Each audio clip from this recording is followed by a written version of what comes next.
नमस्कार। दिन भर की बड़ी खबरों में आपका स्वागत है। मैं हूं शिवानी।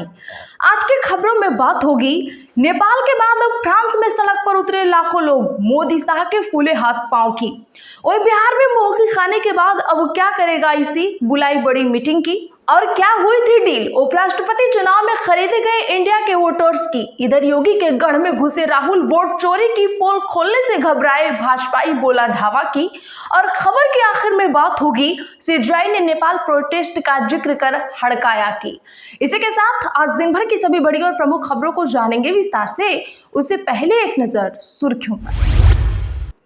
इलेक्शन कमीशन की राज्य अधिकारियों के साथ बैठक, देश भर में वोटर्स वेरिफिकेशन कराने पर चर्चा। बिहार में आधार कार्ड को 12वां दस्तावेज मानने का निर्देश।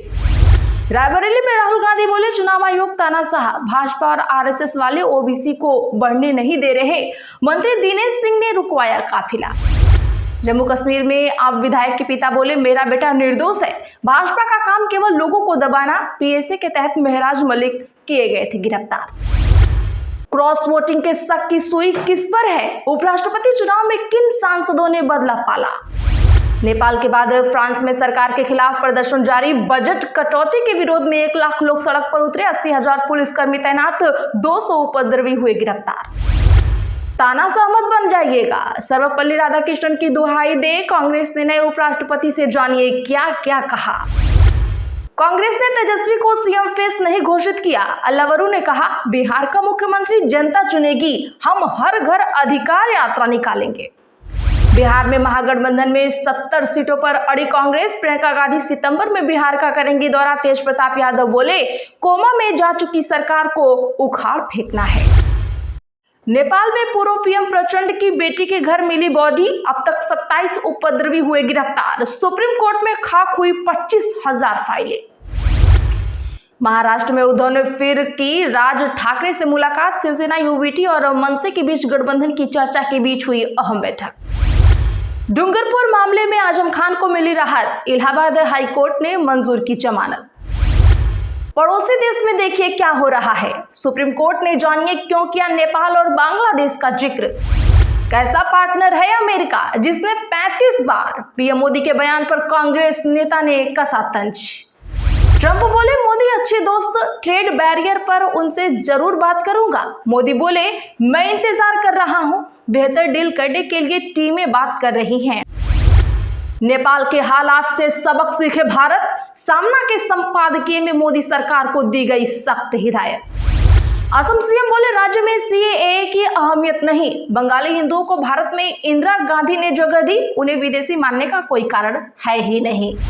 बिहार चुनाव से पहले कांग्रेस का मास्टर प्लान तैयार, बिहार में विपक्ष में मचा हड़कंप। मणिपुर में यूनाइटेड नागा काउंसिल ने 2 एनएच ब्लॉक के ट्रकों को रोका। केंद्र से 1643 किलोमीटर लंबे भारत और म्यांमार बॉर्डर पर फेंसिंग रोकने की उठी मांग। पूर्व प्रधानमंत्री मनमोहन सिंह को मिला मरणोपरांत पीवी नरसिम्हा राव स्मृति अर्थशास्त्र पुरस्कार। पंजाब सरकार ने केंद्र सरकार से मांगे 20,000 करोड़, तो सिर्फ मिले 1600 ही करोड़। आप मंत्री बोले मैंने कहा पैसे कम है, तो पीएम मोदी बोले हिंदी नहीं आती क्या। द बंगाल फाइल्स के सपोर्ट में उतरा producer association, PM Narendra Modi को लेटर लिखकर पश्चिम बंगाल में लगा बैन हटाने की मांग की, कहा भारी नुकसान होगा। एक बच्चे को जन्म देने वाली मां नागिन, यति नरसिम्हानंद बोले नारियों का सम्मान न करने वाले को जीने का कोई अधिकार नहीं, ज्यादा बच्चे पैदा करें। चलिए अब जानते हैं बड़ी और प्रमुख खबरों को विस्तार से। उससे पहले वीडियो को लाइक करें, साथ ही खबरों को आखिर तक जरूर देखिए। रायबरेली में राहुल गांधी बोले चुनाव आयोग तानाशाह है, भाजपा और आरएसएस वाले ओबीसी को बढ़ने नहीं दे रहे हैं। जी हां दर्शकों, बता दें कि आज रायबरेली में राहुल गांधी ने प्रजापति समाज के सम्मेलन में भाजपा और आरएसएस को निशाने पर लिया। नेता प्रतिपक्ष ने कहा देश में 90% आबादी ओबीसी, दलित और आदिवासियों की है, लेकिन ये भाजपा और आरएसएस के लोग नहीं चाहते कि ये लोग कभी आगे बढ़े। ये चाहते हैं कि दलित वहीं पर रहे, अंबानी जहां है वहीं पर रहे।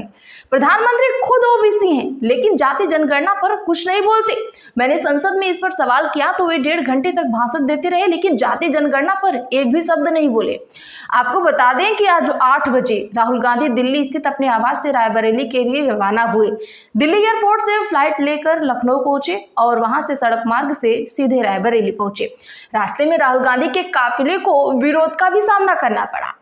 पीएम मोदी को गाली देने के मामले को लेकर योगी सरकार के मंत्री दिनेश प्रताप सिंह अपने समर्थकों के साथ राहुल के रास्ते में धरने पर बैठ गए। राहुल वापस जाओ के नारे भी लगाए। विरोध प्रदर्शन के चलते राहुल का काफिला करीब 1 किलोमीटर पहले ही रोक दिया गया। राहुल बटोही रिसोर्ट में अपने पहले कार्यक्रम में पहुंचे, जहां कार्यकर्ताओं को संबोधित करते हुए कहा, पहले लोग कहते थे कि दाल में जरूर कुछ काला है, लेकिन किसी के पास कोई सबूत ही नहीं थे। अब तो सबूत भी है, वोट चोरी हो रही है, इसे रोकना होगा। विरोध के बाद भी चुनाव आयोग तानाशाही कर रहा है। तो अगर आप राहुल गांधी की बात से सहमत हैं तो कमेंट में हाँ या ना जरूर लिखें, वीडियो को शेयर भी करें। पड़ोसी देश में देखिए क्या हो रहा है। सुप्रीम कोर्ट ने जानिए क्यों किया नेपाल और बांग्लादेश का जिक्र। दरअसल नेपाल और बांग्लादेश में हुए विरोध प्रदर्शनों का जिक्र आज राष्ट्रपति के संदर्भ में सुनवाई के दौरान सुप्रीम कोर्ट में हुआ। कोर्ट में यह जिक्र उस सुनवाई के दौरान हुआ जो 12 अप्रैल के उस आदेश पर था जिसमें राष्ट्रपति मुर्मू और राज्यपालों के लिए राज्यों के विधेयकों को मंजूरी देने की समय सीमा तय की गई थी। भारतीय संविधान का जिक्र करते हुए जिसमें राष्ट्रपति को किसी भी कानूनी मुद्दे पर जो सार्वजनिक महत्व का हो या किसी भी तरह से जनता को प्रभावित करता हो, सुप्रीम कोर्ट से सलाह लेने का अधिकार है। मुख्य न्यायाधीश BR गवई ने कहा, हमें अपने संविधान पर गर्व है। मुख्य न्यायाधीश ने कहा, देखिए हमारे पड़ोसी राज्यों में क्या हो रहा है। नेपाल हमने देखा, उन्होंने हिमालयी राज्यों में 48 घंटे पहले शुरू हुए भ्रष्टाचार विरोधी आंदोलन का जिक्र किया जिसमें अब तक 21 लोग मारे जा चुके हैं और KP शर्मा ओली को प्रधानमंत्री पद से इस्तीफा देने के लिए मजबूर होना पड़ गया है। तो दर्शकों, सुप्रीम कोर्ट ने इशारों ही इशारों में किसकी क्लास लगाई है, कमेंट जरूर करिए। नेपाल के बाद फ्रांस में सरकार के खिलाफ जोरदार प्रदर्शन। बजट कटौती के विरोध में 1 लाख लोग सड़कों पर उतरे। जी हां, बता दें कि नेपाल के बाद अब फ्रांस में भी सरकार के विरोध में प्रदर्शन शुरू हो गए हैं। बजट में कटौती के खिलाफ और राष्ट्रपति इमैनुअल मैक्रों के इस्तीफे की मांग को लेकर 1 लाख से ज्यादा लोग आज सड़कों पर उतर आए हैं। गृह मंत्री ब्रूनो रेतियो ने कहा, प्रदर्शनकारियों ने रेन शहर में एक बस को आग लगा दी। दक्षिण और पश्चिमी क्षेत्र में एक बिजली लाइन को नुकसान पहुंचाने के बाद ट्रेन सेवाएं रोक दी गईं। गृह मंत्री ने प्रदर्शनकारियों पर विद्रोह का माहौल बनाने की कोशिश करने का आरोप लगाया। फ्रांस बंद का आह्वान लेफ्ट पार्टियों ने किया है। इस प्रदर्शन को ब्लॉक एवरीथिंग नाम दिया गया है। बता दें कि सरकार ने 80,000 पुलिसकर्मियों को भी तैनात कर दिया है और अब तक 200 से ज्यादा उपद्रवी गिरफ्तार किए जा चुके हैं। दर्शकों, बता दें तो प्रदर्शन के 4 वजह सामने आई हैं, जिसमें पहला है राष्ट्रपति मैक्रों की नीतियां, बजट में कटौती, 2 साल में 5 PM, ब्लॉक एवरीथिंग आंदोलन। क्रॉस वोटिंग के शक की सुई किस पर? उपराष्ट्रपति चुनाव में किन सांसदों ने बदला पाला? दरअसल दर्शकों, उपराष्ट्रपति चुनाव में क्रॉस वोटिंग की चर्चाएं तेज हो गई हैं। भारतीय जनता पार्टी ने विपक्षी सांसदों का धन्यवाद कर इसे और हवा भी दे दी है।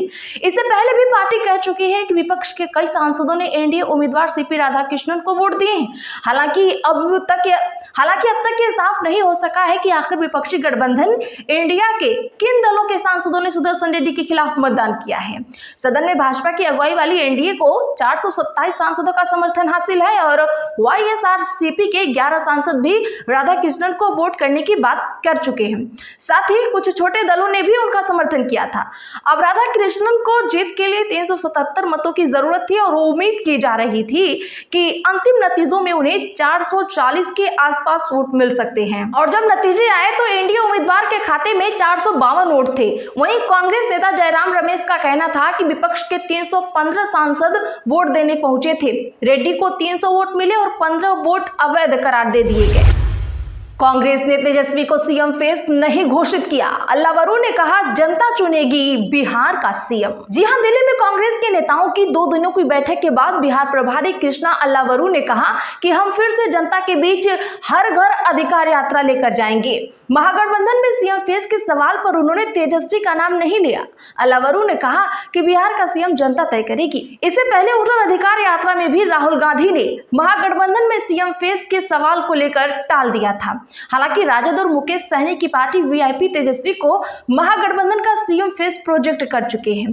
सीट शेयरिंग के सवाल पर अल्लावरू ने कहा कि हम मानते हैं कि गठबंधन में नए साथी आएंगे तो सभी को कॉम्प्रोमाइज करना ही होगा, तभी नए साथी को मौका मिलेगा। हर प्रदेश में अच्छी और खराब सीटें होती ही है, बंटवारे में अच्छी और बुरी सीटों का ध्यान रखना चाहिए। सीट शेयरिंग समय पर कर ली जाएगी। इलेक्शन कमीशन के राज्य अधिकारियों के साथ बैठक, बिहार में आधार कार्ड को बढ़ावा दस्तावेज मानने का दिया निर्देश। दिल्ली में मुख्य चुनाव आयुक्त ज्ञानेश कुमार सहित इलेक्शन कमीशन के सीनियर अधिकारियों की आज राज्य चुनाव अधिकारियों के साथ मीटिंग हुई। इसमें देश भर के वोटर लिस्ट के स्पेशल इंसेंटिव रिवीजन यानी SIR यानी वोटर्स वेरिफिकेशन कराने की तैयारियों को लेकर चर्चा हुई। आयोग ने कहा कि बिहार के बाद पूरे देश में SIR को लागू किया जाएगा। इस साल के अंत में असम, केरल, पुडुचेरी, तमिलनाडु और पश्चिम बंगाल में 2026 में होने वाले विधानसभा चुनावों से पहले ये शुरू हो सकती है। इसका मुख्य मकसद जन्म स्थान की जांच करके अवैध प्रवासियों को बाहर निकालना है। वैसे आपको क्या लगता है, इसका मकसद क्या होगा? कमेंट जरूर करिए। ट्रंप बोले मोदी मेरे अच्छे दोस्त हैं, ट्रेड बैरियर पर उनसे बात करूंगा। और मोदी बोले मैं इंतजार कर रहा हूं। जी हां, भारत और अमेरिका ट्रेड डील नेगोशिएशन और टैरिफ टेंशन के बीच अमेरिकी राष्ट्रपति डोनाल्ड ट्रंप ने कहा है कि उन्हें पूरा विश्वास है कि वाशिंगटन और दिल्ली के बीच चल रही बातचीत जल्द ही किसी बेहतर नतीजे पर पहुंचेगी। ट्रंप ने कहा कि वे सभी तरह के ट्रेड बैरियर खत्म करने के लिए आने वाले हफ्तों में प्रधानमंत्री मोदी से बात करेंगे।